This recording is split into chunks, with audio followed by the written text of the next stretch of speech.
Hello, പുതിയൊരു വീഡിയോയിലേക്ക് എല്ലാവർക്കും സ്വാഗതം. ഇന്ന് സൺഡേ ആണ്. നമ്മളിന്ന് ലഞ്ചിനിന്ന് ചിക്കൻ ബിരിയാണി ഉണ്ടാക്കാമെന്ന് വിചാരിച്ചു. അപ്പോൾ അതിൻ്റെ ഒരു വീഡിയോ ആണ് ഷെയർ ചെയ്യുന്നത്. ശരിക്കും പറഞ്ഞാൽ എനിക്ക് ഒറ്റയ്ക്ക് ഉണ്ടാക്കാനായിട്ട് വയ്യാമെന്ന് ഞാൻ പറഞ്ഞു. അതുകൊണ്ട് തന്നെ സുധി എന്നെ ഹെൽപ്പ് ചെയ്യാനായിട്ട് വന്നിട്ടുണ്ട്. എനിക്ക് കുറച്ച് ഫിസിക്കലി ഓക്കെ അല്ല, അപ്പോൾ അതുകൊണ്ട് തന്നെ പുള്ളിയും കൂടെ ഹെൽപ്പ് ചെയ്യുമ്പോൾ പെട്ടെന്നാകുമല്ലോ. ഒറ്റയ്ക്ക് കഷ്ടപ്പെടാനായിട്ട് വയ്യ. അതുകൊണ്ട് തന്നെ പുള്ളി പോയി ചിക്കനൊക്കെ മേടിച്ചുകൊണ്ട് വന്നു. എന്നിട്ട് കഴുകി എടുക്കുകയാണ്. അപ്പോഴേക്കും ഞാൻ ഈ സവോള ബാക്കിയുള്ള കാര്യങ്ങളൊക്കെ സെറ്റാക്കാനുള്ളൊരു പ്ലാനിലാണ്. സവോള എല്ലാം ആവശ്യത്തിനുള്ളത് എടുത്ത് വെച്ചിട്ടുണ്ട്. ആ സമയത്ത് പുള്ളി ഒരുപാട് വട്ടം ചിക്കൻ നല്ല വൃത്തിയായിട്ട് കഴുകി എടുക്കുകയാണ്. ഞാൻ ഈ സവോളയുടെ തൊലിയൊക്കെ പൊളിച്ചെടുക്കുകയാണ്.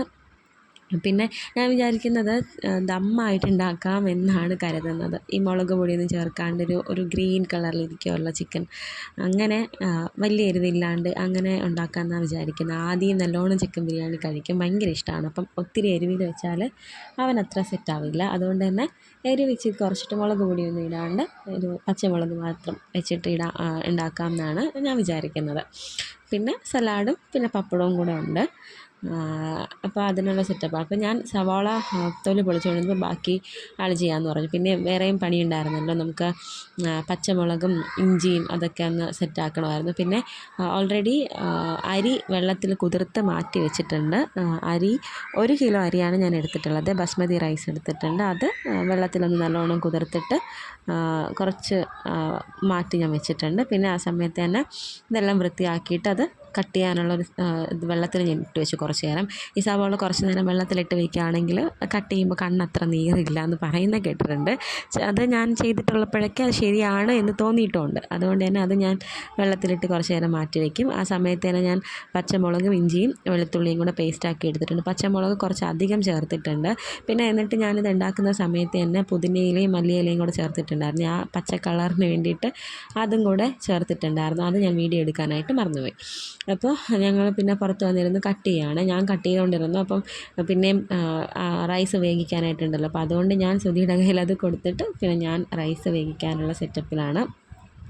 ഒരു വലിയൊരു പാത്രം അടുപ്പിൽ വെച്ചിട്ട് അതിൽ കുറച്ച് നെയ്യും കുറച്ച് എണ്ണയും കൂടെ ചേർത്ത് കൊടുക്കുന്നുണ്ട്. എന്നിട്ട് അതിൽ ഈ മസാലകൾ ബേ ലീഫും പട്ടയും ഗ്രാമ്പും ഇതെല്ലാം കൂടി ഇട്ടിട്ട് ഒന്ന് വഴറ്റിയിട്ട് അതിൽ കുറച്ച് ക്യാരറ്റും കൂടി ചേർത്ത് കൊടുക്കുന്നുണ്ട്. വേറെ വെജിറ്റബിൾസ് ഒന്നും ചേർക്കുന്നില്ല, ക്യാരറ്റ് ചേർത്ത് കൊടുക്കുന്നുണ്ട്. എനിക്ക് ഭയങ്കരമായിട്ട് ഇത് കറക്റ്റായിട്ട് വയ്ക്കാനൊന്നും അറിയില്ല, പക്ഷേ വീഡിയോയിലൊക്കെ കണ്ടിട്ടുണ്ട്. അതുപോലെ ഒന്ന് ചെയ്ത് നോക്കാമെന്ന് വിചാരിക്കുന്നത്. എത്രത്തോളം അത് കറക്റ്റായിട്ട് വരുമെന്നൊന്നും വലിയ പിടിയില്ല. എന്നിട്ട് കുതിർത്ത് വെച്ചിരുന്ന അരി കഴുകിയിട്ട് അതും കൂടെ ചേർത്ത് കൊടുത്തിട്ട് നല്ലോണം അതിൽ വഴറ്റിയെടുക്കുന്നുണ്ട്. അപ്പോൾ നല്ല ഈ നെയ്യുടെയൊക്കെ നല്ല ഫ്ലേവർ അതിൽ വരും എന്നാണ് പറയുന്നത്. എനിക്ക് അറിഞ്ഞൂടെ, കുറച്ച് ഒരു മണമൊക്കെ ഉണ്ടായിരുന്നു.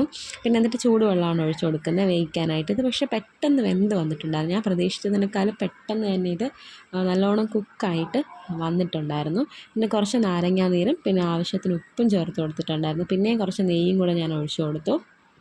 ആ നെയ്യുടെ നല്ല ആ ഒരു ടേസ്റ്റൊക്കെ വരുമല്ലോ, അതിന് വേണ്ടിയിട്ട് കുറച്ചുകൂടെ നെയ്യ് ഞാൻ ഒഴിച്ചു കൊടുത്തു. അപ്പോഴത്തേക്ക് നമ്മുടെ സവാളയൊക്കെ കട്ട് ചെയ്ത് സെറ്റാക്കിയിട്ടുണ്ടായിരുന്നു. അപ്പോൾ അടുത്ത ഇതിൽ ഞാൻ പിന്നെ കുക്കർ വെച്ച് കൊടുത്തു. ഞാൻ വെച്ച് കുക്കറിൽ ഈ ചിക്കൻ വേവിച്ചെടുക്കാമെന്നാണ് വിചാരിക്കുന്നത്. അപ്പം ഒത്തിരി സമയം എടുക്കത്തില്ലല്ലോ, പെട്ടെന്ന് കഴിക്കാനുള്ള പ്ലാനിലാണ്. അപ്പോൾ പിന്നെ ഗ്യാസ് ലാഭമാണല്ലോ, അങ്ങനെയുള്ള സെറ്റപ്പിൽ. അപ്പം അതിൽ എണ്ണ ഒഴിച്ചിട്ട് കുറച്ച് സവാളയൊക്കെ ഒന്ന് വഴറ്റിയെടുക്കുന്നുണ്ട്. പിന്നെ അതിലേക്ക് ഞാൻ അരച്ച് വെച്ചിട്ടുണ്ടായിരുന്ന പച്ചമുളകും ഇഞ്ചിയും വെളുത്തുള്ളിയും അതിൻ്റെ പേസ്റ്റും കൂടെ ചേർത്ത് കൊടുത്തു. അപ്പോൾ ഞങ്ങൾ രണ്ടുപേരും കൂടെ അങ്ങോട്ടും ഇങ്ങോട്ടും മാറിയൊക്കെ ചെയ്തു. അപ്പോഴത്തേക്ക് നമ്മുടെ ഈ അരി സെറ്റായിട്ട് വന്നിട്ട് പെട്ടെന്ന് സെറ്റായി. ഞാൻ വിചാരിച്ചതിനേക്കാൾ പെട്ടെന്ന് തന്നെ അത് കുക്കായിട്ടുണ്ടായിരുന്നു. അപ്പോൾ ആ പുള്ളി അത് വാർത്ത് വെക്കുകയാണ്. അത് നല്ലോണം വാർത്ത് അത് കുറച്ച് ഒന്ന് ഇനി വെന്തത് കുഴഞ്ഞു പോകണ്ടെന്ന് വിചാരിച്ചിട്ട് അതൊന്ന് മാറ്റി വിടർത്തി വെച്ചിട്ടുണ്ടായിരുന്നേ. വേറെ വലിയൊരു പാത്രത്തിലേക്ക് ഒന്ന് മാറ്റി വെച്ചിട്ടുണ്ടായിരുന്നു. പിന്നെ ഇതിലേക്ക് പൊടികളായിട്ട് മല്ലിപ്പൊടിയും മസാലപ്പൊടിയും മഞ്ഞൾപ്പൊടിയും ചേർത്ത് കൊടുത്ത് നല്ലോണം മിക്സ് ചെയ്തെടുക്കുകയാണ്. പിന്നെ തക്കാളിയും ചേർത്ത് കൊടുത്തു. കുറച്ച് കഴിഞ്ഞപ്പോഴത്തേക്ക് പുളി എത്ര പോരാ എന്ന് തോന്നിയിട്ട് കുറച്ചുകൂടെ തൈരും കൂടെ ചേർത്ത് കൊടുത്തിട്ടുണ്ടായിരുന്നു. പക്ഷേ ആ തൈര് ഇച്ചിരി ചേർത്തത് കൂടിപ്പോയിന്ന് തോന്നുന്നു. ചെറിയൊരു പുളിപ്പ് പിന്നെ ഉണ്ടായിരുന്നു. കുഴപ്പമില്ല, പക്ഷേ എന്നാലും കൊള്ളായിരുന്നു. അപ്പോൾ അതും കൂടെ ചേർത്ത് കൊടുത്ത് നല്ലോണം വഴറ്റിയതിന് ശേഷം കഴുകി നമ്മൾ നേരത്തെ മാറ്റി വെച്ചിരുന്ന ചിക്കൻ ചേർത്ത് കൊടുത്തു. പിന്നെ അതിനിടയിൽ രമ്പയില ഓൾറെഡി ഇവിടെ ഉണ്ടായിരുന്നു.